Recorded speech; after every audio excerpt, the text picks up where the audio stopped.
Welcome, fellow business brokers. I appreciate you joining Let's Chat. I really do. This is the show where we talk to attorneys and CPAs and SBA lenders, and of course, some of the best business brokers from around the country and Canada and abroad.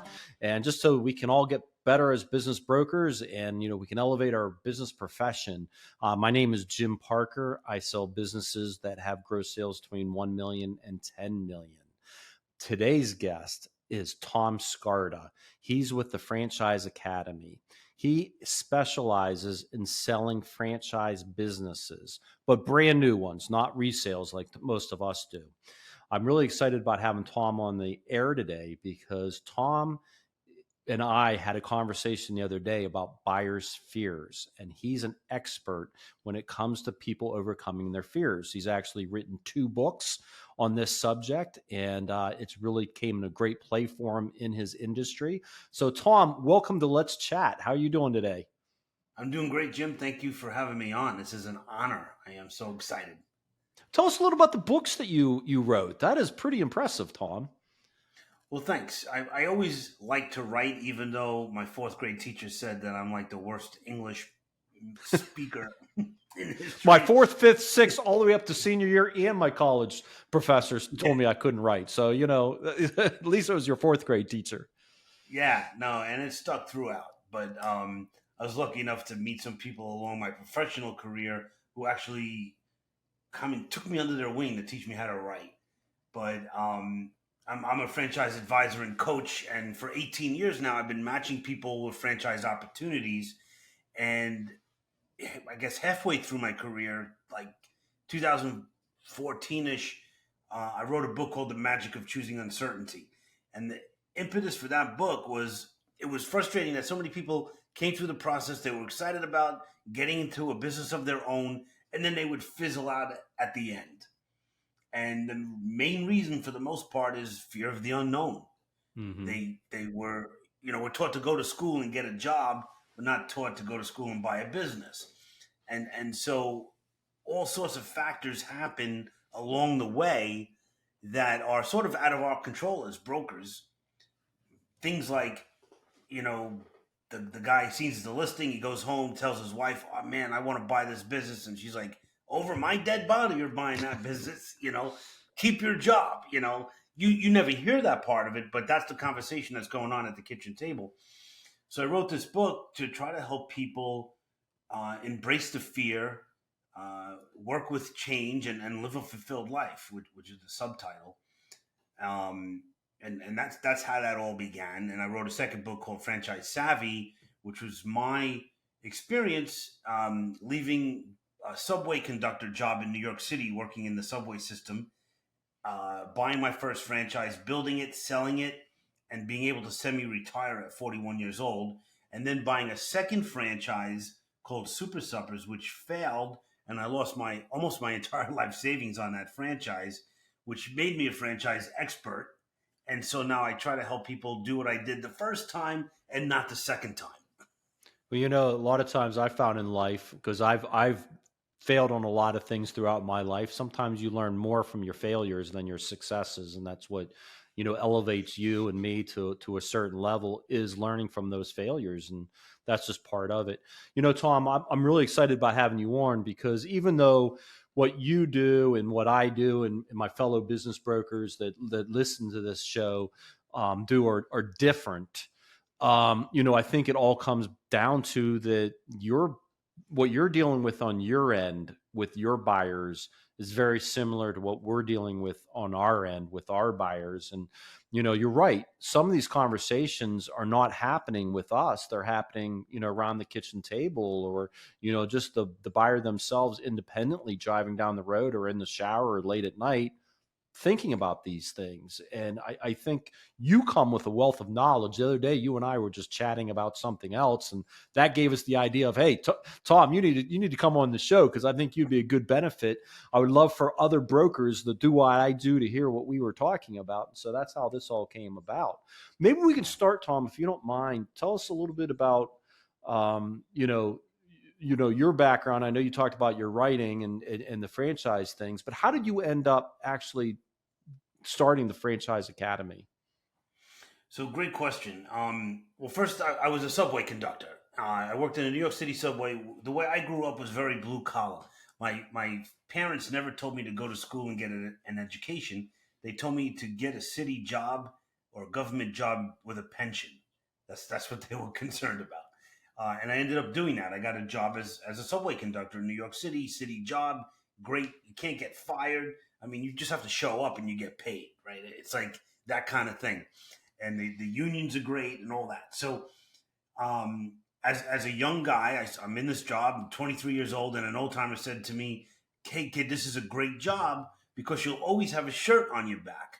He said, "It'll never be a silk shirt, but at least you'll have a shirt." And I was like, "Whoa, wait a second. That's like mediocrity to me. I want a silk shirt, right? I want to live the lifestyle I see people living as a young guy." And when I looked around, I realized that my bosses, as much as I love them, and some I still talk to this day, they were not living the lifestyle I wanted to live or wearing the metaphorical silk shirt. But business owners were. And I want to be a business owner. How do I do that? I have no idea. I'm a government guy. I didn't come from money. I didn't come from, any kind of education. But after reading books and going to seminars, I realized that a franchise is a business with training wheels. And that's what I needed. I needed somebody to hold my hand, show me the ropes the whole way through, how to get it started, how to get customers, how to do marketing, whatever it takes in the business. The franchise company's coaching you because it's a symbiotic relationship as much because you're paying a royalty back to them. So it behooves them to help you be successful. And so I needed that. And so I was willing to pay that, that royalty, that 7 or 10% back to the company because I knew together we were going to build something big. And so the long story short here for the listeners is I decided back like 1999, I want to buy a franchise called Cold Stone Creamery Ice Cream because I saw it in California when I was on vacation, and there was none in New York where I was living. No, that used to And be a hot one too. Cold it was Stone hot back in Creamery. the That day. yeah, that was really hot back in the day. Absolutely right. So I went on their website, as feeble as it was back in the day, and I applied for information. By the way, to this day, they have not gotten back to me. Um, and I also contacted a franchise broker company called Franchoice to find out more about franchising. And this lady, Carol, called me and we went through a consultation process. And I said to her, "Hey, you know what, Carol, I don't need to go through this whole thing because I know what I want. I want this Cold Stone Creamery thing." And she said, interestingly, I mean, the thing is, for you, your budget is like $100,000 and a Cold Stone is 350 to start new. So you really can't afford it. Moreover, their franchise agreement has a lot of fees in it, and so you're not going to make as much money as you think. They're it's just a long story that I won't get into here, but it wasn't really a good fit. So she ended up matching me to something called Maui Wowie Smoothies, which is a special event smoothie franchise. And I built it into 3 locations from 2000 to 2005. Built it, sold it in 2005, and semi-retired at 41 years old. Wow. And then my wife was getting ready to retire from her job as a NYPD police sergeant in 2007, and she found a company called Super Suppers in 2006. She's like, "Oh my God, we have to do this." And what the concept was is you come to our location. We built out this beautiful Tuscan style kitchen, and it's a studio kitchen. You come to our place and you make meals in bulk. You follow our recipes, our ingredients, and you make these meals in bulk, 6 and 12 meals at a time for a family. Take them home and freeze them. On days when you're busy, instead of ordering in pizza again, you can actually have a home cooked meal that you made with your own hands. You don't like onions, you leave them out. I mean, you're doing it yourself just with our I remember those help, type of concepts. They were big right? too. Yep. Yep, make and take. Um, that was 2000. So we bought into it in 2006. Kim Severinsen, who is now the global editor for the New York Times food section, was kind of early in her career, and she came out to our store in 2006. She wrote an article about us that was literally on the front page of the Sunday New York Times. I still have I could show it to you. I still have the article. It's on the bottom fold, so it wasn't the headline, but it said that in that article, it said, we're changing the way America eats the way McDonald's and Swanson TV dinners did 50 years earlier. Wow. I was like, holy cow, we're going to be billionaires, let alone millionaires. That's Fast great forward media 2 years, exposure. Holy cow. right? Unbelievable stuff, man. My wife was on 11 different TV shows talking about this concept. I mean, everywhere, because it was so new. It had never been done before, which is mistake number one. It was never done before. And so, fast forward 2 years, 2008, we had to walk away from it and lost, all that money. And so franchise savvy is about those lessons, good and bad, that I learned in these two concepts, sort of comparing both worlds. Um, it's not an in-depth, analytical, spreadsheet type thing, but it's my stories. It became a #1 bestseller on Amazon book section. I have a lot of great endorsements from folks who really enjoyed the book. And so, my mission is to help people not do what I did the second time, but instead do what I did the first time. No, that's great. That's great. So, Tom, let's talk a little bit about the buyers now and what they're going through. Because I think we all know buyers is a huge financial decision to either buy an existing business or, in your case, buy into a franchise concept that's starting up. And it's a huge commitment. And I think a lot of these buyers are very, very concerned, and they may or may not be telling us that. But I think us as brokers realizing that what the buyer, putting ourselves in the buyer's shoes, because I think we become numb to that after a while, and what they're Right. going through that they may not be telling us. Like, Yes. so what are you seeing on your end, and what kind of conversations you've had with buyers in regards to their concerns? Well, I've been doing this for 18 years, this franchise consultant role. And my franchise academy is kind of an educational platform for folks who want to learn about franchising. So that's good, right? You want to share that, what it takes to run a business, best practices. But a lot of it really is addressing kind of the fears of getting into your own thing. And as a broker, you have to realize that your client at the moment has a bunch of outside advisors that you don't know about. Yeah. It starts with their spouse, their buddies, their Yeah. uncle that once owned something years ago and failed, um, And they're all their experts. They accountant, don't know anything about business, and but they're all everybody experts. they're all experts. Their uncle who was an accountant, they call up some attorney to try to get advice or something. So you got all that going on in the background, whether you realize it or not. The Tom, can I best thing that interrupt you real can quick? Can I really do. interrupt too? Because this is how I feel too about, obviously you got the family members, you got the spouses and the friends and, family members that are all giving advice, because somebody saying I'm buying a business and everybody wants to chime in, and most of them don't have the experience, but everybody's a know-it-all at the end of the day. But even the professionals, the CPAs and the attorneys, and the buyers are going to them saying, I'm thinking about buying a business. You got to remember, this is at least my thought is that these buyers, attorneys and CPAs may not really be on board either, because if they don't buy a business, it's no sweat off their back. If they buy a business and it doesn't perform well and they encourage them to do that and it doesn't do well, then that doesn't make them look good. So, So my feeling is that, if they're just saying, hey, talking to their CPA and their attorney, I'm thinking about buying a business, they may not be completely, go for it, encouragement. Your so thoughts? 1,000%. That was going to be one of my talking points. So let's go right there now. So if you're an accountant or attorney and you're listening to this right now, you're going to hate me for this, but you got to realize as a broker that, and as somebody buying a business, an attorney or a CPA does not get any accolades if you buy a business and succeed, as you said, Jim. But if they tell you, yeah, this is a good business, maybe you should consider it seriously, quote unquote, it's a good business, and you get into it and you fail, they open themselves up to a lawsuit Yeah. because they encourage you to do it. So when you go and talk to an attorney, you have to realize they're never going to tell you it's good, and that's what you're kind of looking for, that validation. You're not going to get it.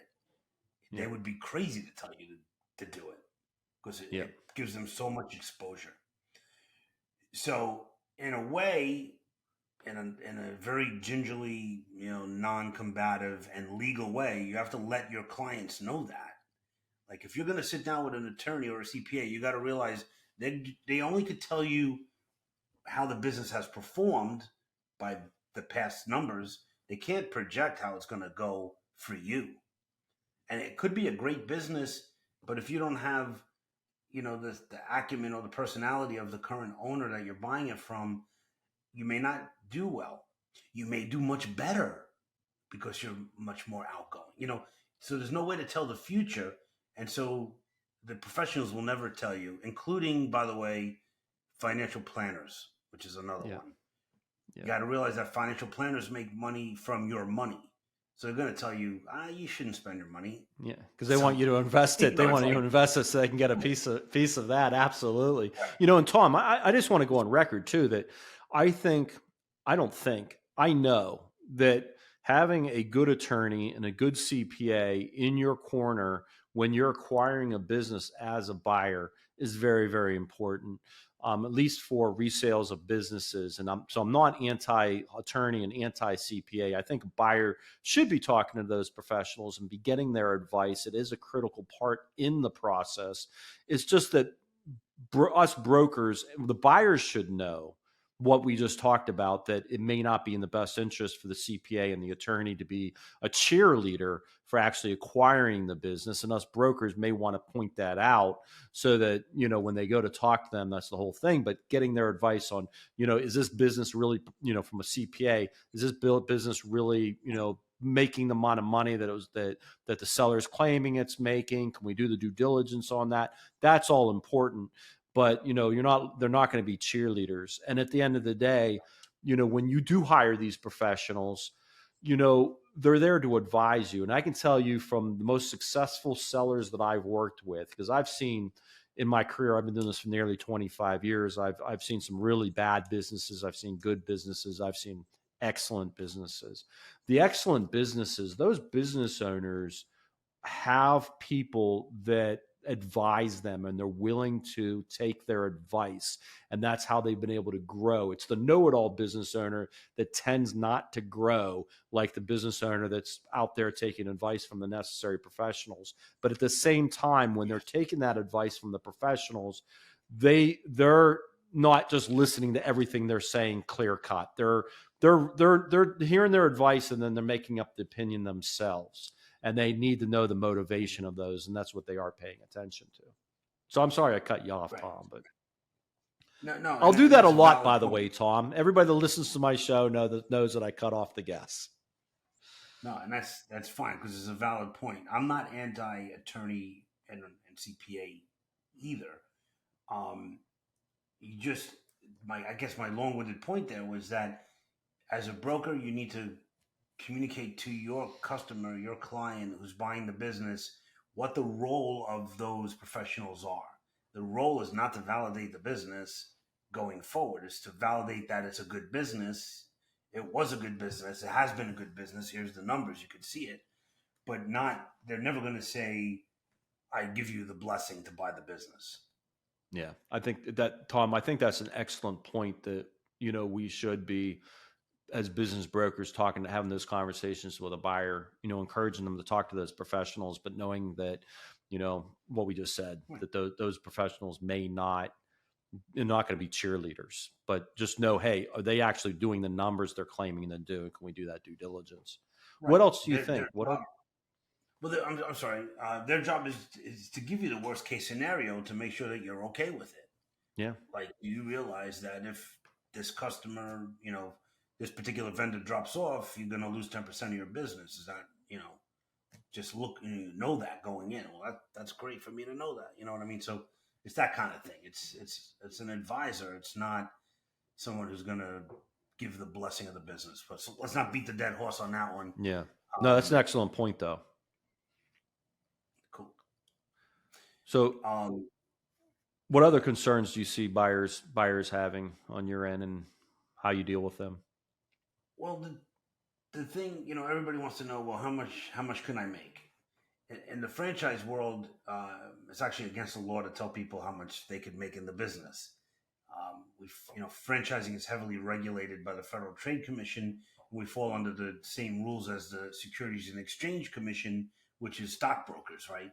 So I can't say, hey, buy this ABC franchise because you're going to make X dollars. Right. So, so there's always that kind of, how do we help people do the due diligence? So it's becoming a good friend of the buyer by asking really good questions for them. It's like, well, how much can I make? Well, I'm okay. How much do you need to make? Everybody wants to make $1 million. Yeah, I get that. But in reality, how much do you need to make? And also to explain to people, like if they're coming out of a corporate job, they need to realize, this is an important point in my opinion, that if somebody comes to you and they're like, oh, I make 100,000 a year, I need to replace that. You don't need to replace 100,000 a year, because you're not making 100,000 a year. Uncle Sam takes 30%. You're making Right. 70,000 a year. So in a business, your money is worth so much more than in a W-2 job. And that's an important thing for people to understand as they're looking at a business, because as everybody on the call knows this, everybody on listening in, you know, you have a business, you make $100,000, you pay your staff, you pay your rent, you pay whatever.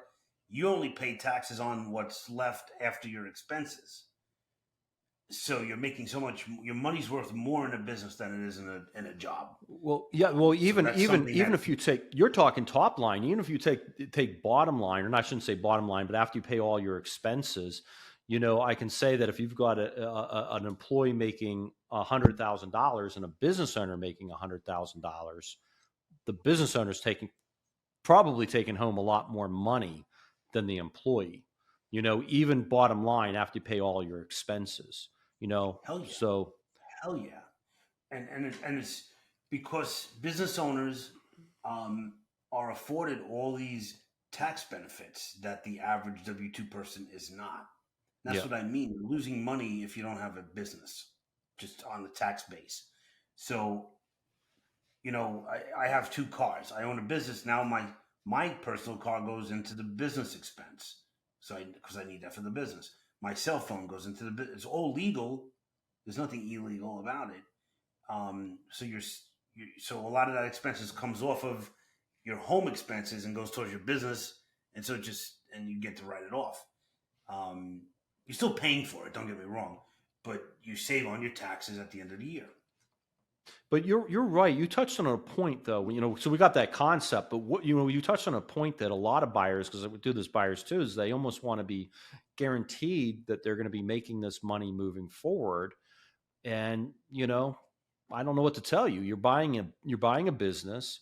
You're going to have a direct influence on that business. You're not buying a home that is going to stay the same value or increase in value as long as you don't destroy it. You're buying a business that once you buy it, and in your thing, once you open up the franchise location, you have a direct impact on what that business is going to do. And so you could do, hopefully you're going to do at least the same. But if you're not running it properly and you're not putting your heart into it, you might make less. And if you go in there and you're a really good business operator, you might be able to make a lot more. But it's almost like they sometimes want you to almost guarantee that, hey, you're going to make this $400,000 a year bottom line, discretionary earnings, and they got the So influence. so where does that um, need for the guarantee come from? It comes from fear, Yes. right? Fear of loss. Um, and what I tell people when they say that is, like, without them saying it, they're saying, I need a guarantee I'm going to make this. So if you join a gym, are you guaranteed to get in shape just because you That's a good joined? point. That's a Right? really good point. No, you got to do the work. You got to bust. It's funny because one of my main goals this year is to delegate a lot of work, and I can't delegate somebody to work out for me. It's really making me angry. But I think that's the So, thing that we all know. Or if you're a seasoned business person, or just read books and things, that fear is a bigger motivator than something that you're just going to get. Like, as human beings, we tend to make more moves out of fear, preventing something negative happening versus doing something because of something positive we're getting. Fear is the biggest motivator. And I think that's a lot of times why people don't pull the trigger, is because they would rather stay miserable. And we talked about this the other day. They'd rather stay miserable in their corporate job that they can't stand, than because they're afraid of the unknown, of going out there and actually fulfilling their dream of acquiring a business or buying a franchise. well, and that's exactly right. So, in my book, The Magic of Choosing Uncertainty, I mean, that's like the basis of the whole thing. Like, I'll work with somebody, and we'll talk about a few different franchise concepts that match their skill sets. And it's like, and it's exciting at the beginning. And they're like, "Oh my god, am I going to buy franchise A, franchise B? What is it going to be? This is so cool." And then I tell them, your final decision is not the choice between any franchise. Your final decision is the choice between uncertainty or unhappiness. Wow. Most people choose unhappiness. And Yeah. they go back to like the stupid commute, the stupid boss, all this stuff because of fear of the unknown and comfortability with like, oh, at least I'm getting a paycheck. If your life is about a paycheck, you're not building a life. You're building kind of the opposite of that. You're building a dying. You're dying on the vine if you're not growing. In order to grow, you have to get out of your comfort zone. I'm not saying business is for everybody, because it's definitely not. Right. But if you have this itch for whatever reason, it has to be the right reasons. Um, it behooves you to really learn about business, read books, talk to business brokers that are seasoned, like Jim, and understand really what it takes and really what it could look like on the other side, because it really, it'll change your life it changed my life for the good. Like, on don't get me wrong, if I stayed in transit, I would have been great, pension, the whole thing. um but this took me just to other places, right? I met other people, just different. It's just different, right? Whether it's a job or a business, it's just a vehicle to get you what you want. If all you want is to pay the bills, then a job is perfect. But if you want something a little bit more, whether it's freedom and flexibility, so you can see your kid's basketball game or maybe even be the coach of the soccer team, or if you want, a 5-star Unlimited vacation, growth. unlimited growth, there's no ceiling to how much you could make. But you have to do the work. It's not easy, and that's why most people don't do it. But even before they don't do it, they get scared because everybody is telling them, get a job, go to school, get a job, go to school, get a job, and be happy. And then you wake up somewhere around 40. I call it, some people call it midlife crisis. I call it a midlife awakening, where you're like, wow, I man, like is this all that. there Midlife is? awakening, because that's really what it's like. That's awesome. I love that, Tom. That's Go what ahead. it, I'm sorry. right? So the people that are going through a midlife awakening are your clients, right? That's who it is. That's who's going to the listings and looking at the businesses. They're like, shit, man, there's got to, excuse my French, there's got to be something more, man. There's got to be something more. And there is. And then they start down the path, and then things start popping up, whether it's, a spouse not being on board with it. You got to have the spouse, in my opinion, the spouse should be involved in the investigation, even if they're not invested in the business at all. Because they some people will get what I call wifed. You may Uh, never Tom, know it.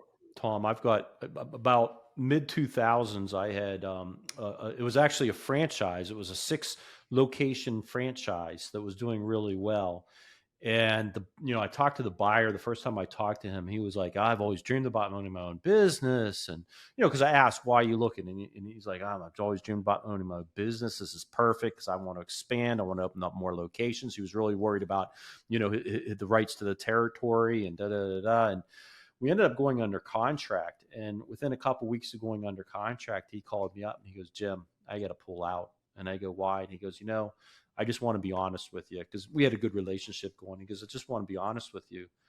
My wife doesn't want me to move forward." The guy was making almost $250,000. This is back in 2010, so $250,000 is going, went a lot farther than it did today. I mean, $250,000 now is a lot of money, but back in 2010 it was even more.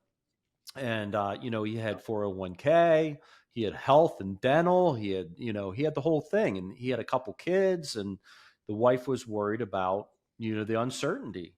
And so he got wifed. I'm not trying to be sexist because it can happen the other way too. You can be husband, I guess, but you Yes, know for sure. No, it that's what happens. And so, you know, as you're sitting there with a client, you gotta, what I do is I talk about all the things that are going to pop up. Like in the first conversation, I'm like, "This is great. We can show you some great businesses, but I want you to know that there's a few things that are going to happen along this journey that are going to kind of shake you up a little bit." And if they know that it's coming, then they won't be as freaked out or freaked out at all. And this has been very effective for me in helping people through this process.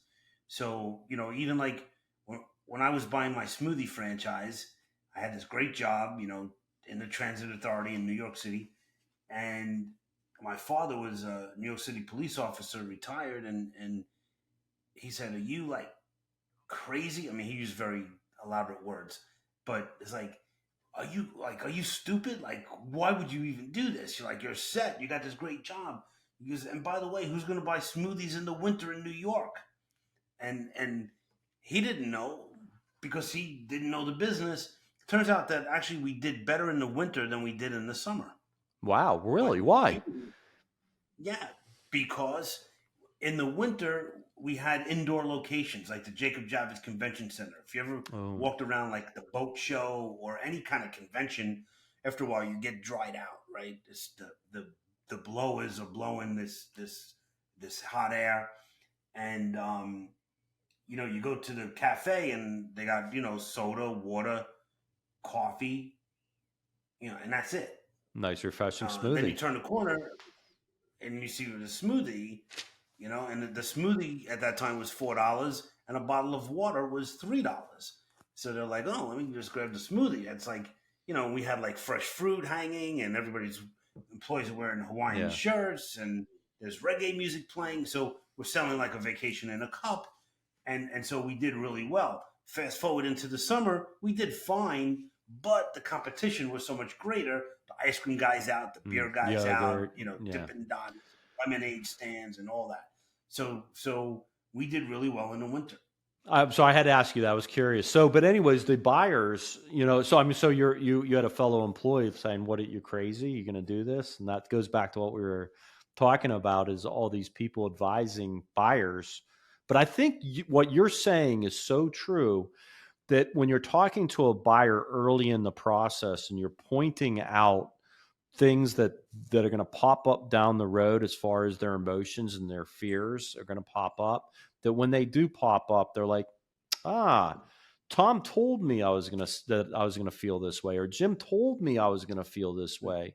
It puts them more relaxed. And I think the biggest thing starting out is just us realizing how, the buyers are going to feel like this, and it's natural, it's normal, and it's okay. You know what I mean? That's human nature, just to protect what you've got more than to, you know, Right.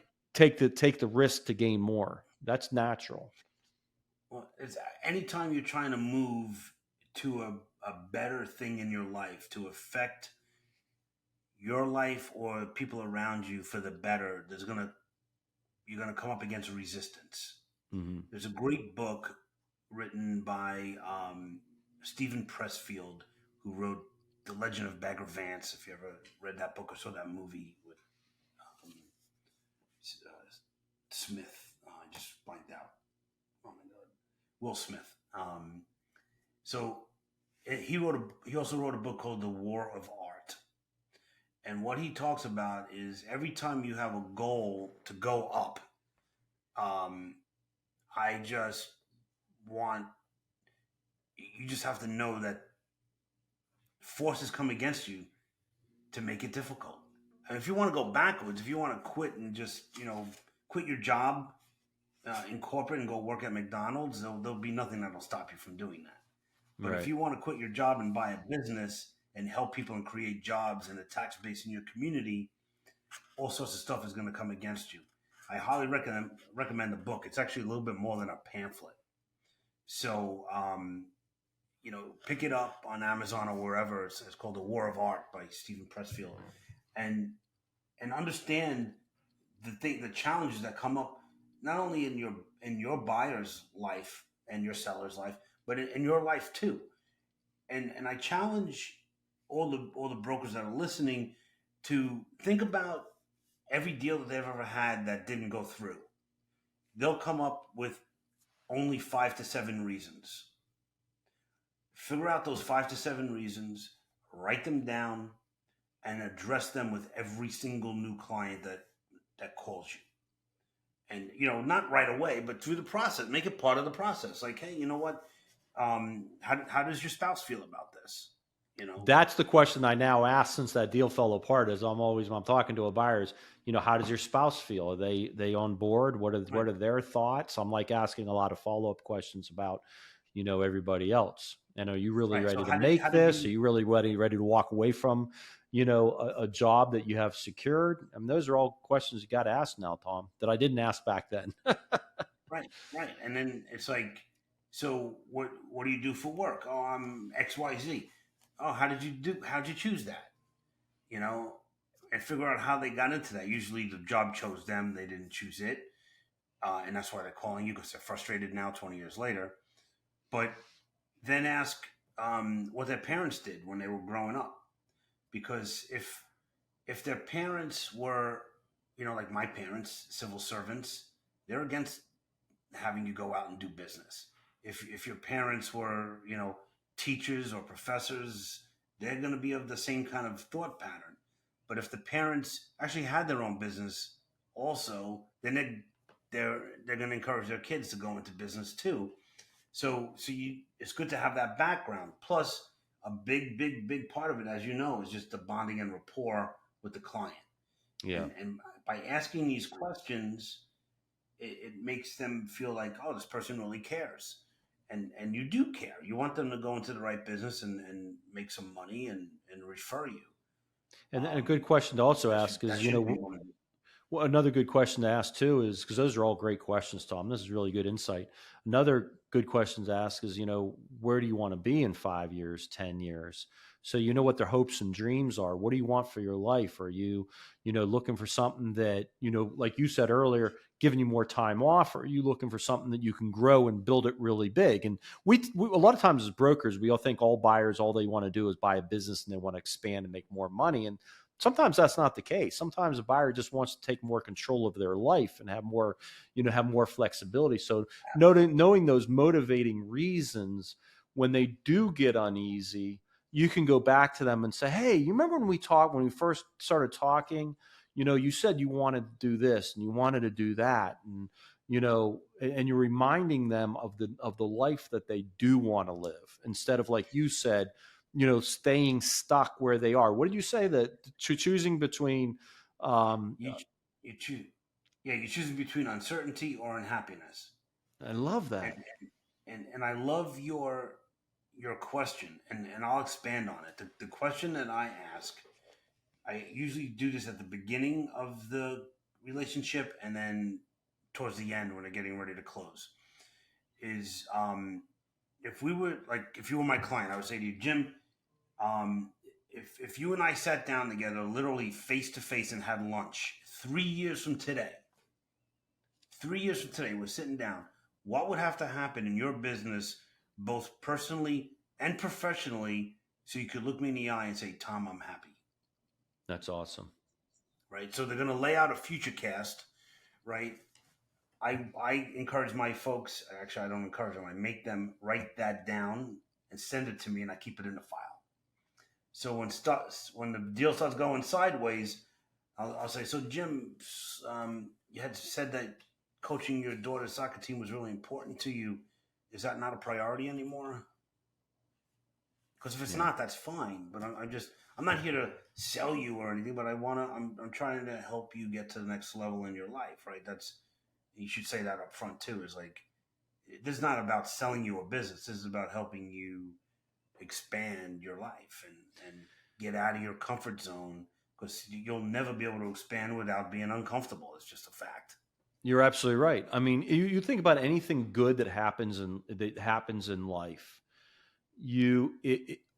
It's hard to achieve, or it's more difficult to achieve. The easy things are, bad for you. Like grabbing that bag of Doritos or eating those donuts, that's instant gratification and it's bad for you. Trying to watch what you eat and keeping your calories down because you're trying to lose weight, that's a tough decision, but it's going to benefit you future. Going to school and studying and trying really hard to get good grades, that's an investment that's against the instant gratification you want right now. You'd rather go out and watch TV or go outside and play or whatever, but working hard for those things. So, I just noticed most things in life is that benefit you long term are the things that you have to sacrifice currently for. And I always look at kind of like past Jim and future Jim. So I'll do things and I'll be like, oh, I'll be like, oh, I'm so happy past Jim did this because right now it's making my life better now. And I'm thinking, I'm going to sacrifice some things now so that future Jim looks back and goes, hey, I'm really glad that past Jim did that. I know that's corny, but it's almost have to look at yourself as totally different people, which when you look at yourself in the past, a lot of times you're like, I'm a completely different person than that. And Yeah. if you want something in the future, you got to say, I'm going to help future Jim or help my future self. And I almost keep it like different people. Right. You have to do the tough work now so you could have the better life in the future. So that's really, really well said. And there's so much, that you could say about this stuff. And it's not, you can't talk anybody into buying a business, but Yeah. you have to like find out their motivations. That's the most important thing. And it's just asking simple questions. What's the most important characteristic to you in a business? Period. Like, what's the most important thing? And they're gonna, Yeah. to make a lot of money. Okay, yeah, of course. But what else? You know, Yeah. and try to dig in, and don't and what else? And don't let them stop. And what else? And then you could really peel back the onion and really, get to what they want to get to, and you could say, well, you know what, the thing you're looking at has all those attributes. That's perfect. Having And if these, it doesn't, then you're going to waste your time because they're not going to buy it in the end. So you that's got to figure exact it out ahead of time. that's exactly it. That's exactly it, Tom. We're not here like this conversation we're having right now. It's not like every buyer you're like, I got to convince them and find out their motivating goals and convince them that they should buy a business. Look, at the end of the day, it's having these open, honest conversations with them. And like you said, those conversations build a bond between you and them, which is good. We all need more bonds with more people in the world, especially nowadays. And it also helps better them with the acquisition of a business and helps us better get the deal done. But it's that genuine bond it builds. But if that person's really not ready to make that move, we shouldn't be pushing them to pushing them off the diving board. We should say, hey, I just don't think you're ready yet. And that's okay if they're not ready yet. Maybe they'll be ready a year from now or 2 years or 3 years. But, that's better than wasting, like you said, wasting everybody's time, their time, our time, the seller's time, in your case, the Oh, that's great. franchisor's time. Yeah. That's it. I mean, you need to act more as sort of a consultant and a friend. And it's sort of like you're like you're sort of like a psychologist putting on a Broadway show. It's what it's like. and that's the best way to do it, and it's the best thing for the client. Um, and you got to know that they're buying a business in your heart, but you have to really get down to the motivations. Otherwise, you're going to spin your wheels a lot and not get it done. Yeah. I know we've said it a couple times, but to me, we do this day in and day out. We talk to tons of buyers. We talk to tons of sellers. We're selling businesses. We do this day in and day out. And sometimes I think we always realize it, but sometimes we really forget how much of an impact that we are making in the lives of buyers, and in our case, sellers' lives. And I think we are better business brokers the more we really put ourselves in their shoes and realize these are big decisions. Yeah, it's you're playing around with people's livelihoods and money and all that. So you got to really be careful and just be a friend, helping them through the journey. And like I always say to my clients, if we go down this road together, one of three things is going to happen. One is you'll figure out franchising is not for you, in my world, and that's fine. We shake hands, we're still friends, and I'll send you a Christmas card, and that's about all. Nothing happens. The second thing is, if I see something that might preclude you from being successful in business, I'll stop the process, and you have to be okay with that. And the third thing is, we find you the perfect business, and you decide to dive in with your spouse, build it, and live happily ever after, and that would be awesome. That's phenomenal. I love that. I love that, Tom. Is there anything else that you want to add? I think just going back to what I said earlier, if you have a client, before you talk to clients, understand their motivation and understand for yourself what are the 5 to 7 reasons this deal is going to blow up, and address them early in the conversations. I agree. I got a question for you. Is that a silk shirt you're wearing? It is. That's awesome. You were talking about the silk shirt when we first got on. That's why Yes. I asked. And Yep, I got to yep. tell you, So, Tom, my business owners that I sell businesses for, not all of them, but most of them, they high school graduates that went out there in the workforce and they worked their butts off, and they learned a trade, and they got really good at what they did, and they went out and they started their own company, and then fast forward 15, 20 years later, they're extremely successful and they're making good money, and they're doing really well. That's like the stereotypical seller. And that's why when you tell me your story about your background, I really relate to it, and because I have so much respect. I mean, you found your thing, and you really just worked your butt off, and you've created a great company, and you're doing really well for yourself. And I just want to say kudos to you. I'm really thank you. happy with anybody that's hits the level of success, and you've done that. Thank you. I really Thank you. Yeah. appreciate you sharing your insight. Could you name those 2 books that you've written? And you've also got a podcast, if you can mention those titles of the books Yeah. in your So podcast. absolutely. So the name of the company is the Franchise Academy. So thefranchiseacademy.com. And then you can find the books there, which will just lead you to Amazon. The books are Franchise Savvy, 6 strategies pros use to pick a top performing franchise, and The Magic of Choosing Uncertainty, how to embrace fear, enjoy change, and live a fulfilled life. That's fantastic. Hey, Tom, thanks for chatting with me today. I really appreciate it. My pleasure. This was an honor. Thank you so much. Awesome. Hey, fellow business brokers out there, thank you so much for tuning in. And if you listen to these and you pick up some nuggets here and there, and you find them useful, if you could do me a favor, if you could like the video, comment on the video, and subscribe, it'd be greatly appreciated. And I look forward to seeing you guys all. I love this industry. I love all my fellow business brokers out there. And, I hope to see you at all the conferences and everything. But until next time, you take care. Bye-bye.